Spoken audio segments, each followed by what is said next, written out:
Aalis nga muna ang mga person, kaya naman samahan nyo nga kami dahil ngayong araw nga ay follow-up check-up ng aking asawa.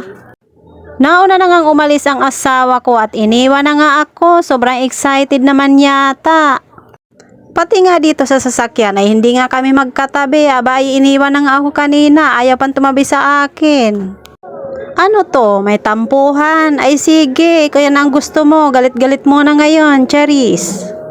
At dahil nga mayaman naman kami, kaya naman nagtaksi na nga lang kami. O walang kokontra, pagbigyan nyo na yung kasukin yung pelengera, Charis.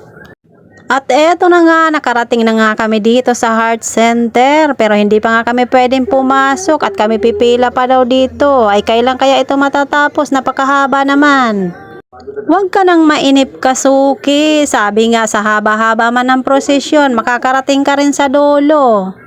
At eto na nga, nandito na nga kami sa loob, pero for the pila na naman ang mga person.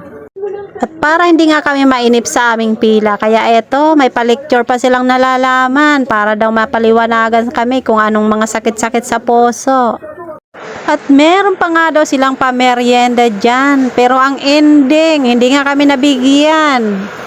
Abay kahit sino naman siguro ay magkakasakit sa puso sa sobrang sama ng loob. Ay gutom ka na nga sa haba ng pila, ay hindi ka pa nabigyan, Charis. Sa dinami-dami naman ang pwedeng itapik ay sakit pa sa puso. Kaya ayan, nagmahal, nasaktan, bumara, inangioplasty.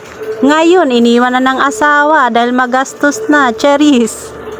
Ang haba naman ng sinabi mo, Kasuki. Kaya eto, kumain na nga muna tayo at nagutom na nga inyong Kasuki. Oy, bawal yan sa'yo, asawa ko, Charis. Minsan lang naman mangyari sa buhay ko to, kaya naman lulubos-lubusin ko na. At minsan lang din naman ako maging piling mayaman, kaya wag nyo nang kontrahen. Tapos na kaming kumain, kaya ngayon mag-aabang naman nga kami ng sasakyan dito sa labas. At habang nag-aabang nga ay for the video naman ang person. Kanina ko pa nga napapansin yung lansones, kaya naman parang naglalaway na ako. Naku, Kasuki, ay iba na yan, Charis. Habang nag-aabang nga kami ng sasakyan, ito naman asawa ko, abay bumalik pa sa loob ng ospital at siya daw ay naiihi pa. Kunwari ka pa, sabihin mo na lang kung gusto mo nang tumira dyan. Dahil nga laway na nga ako dito sa lansones na to na nagpapapansin talaga sa akin, kaya naman sabi ko sa asawa ko ay sige, bumili ka na at tayo naman ay mayaman, Charis. Tuwan-tuwa naman si kuya at nakabinta pa. Pati nga si ate ay napabili na din, mayroon pang pre-test. At sa wakas, eto nakasakay na nga kami at syempre magkatabi na kami dyan, wala na kaming tampuhan, Charis. Piling mayaman na naman ang iyong Kasuki dahil nakataksi na naman. Hanggang sa muli!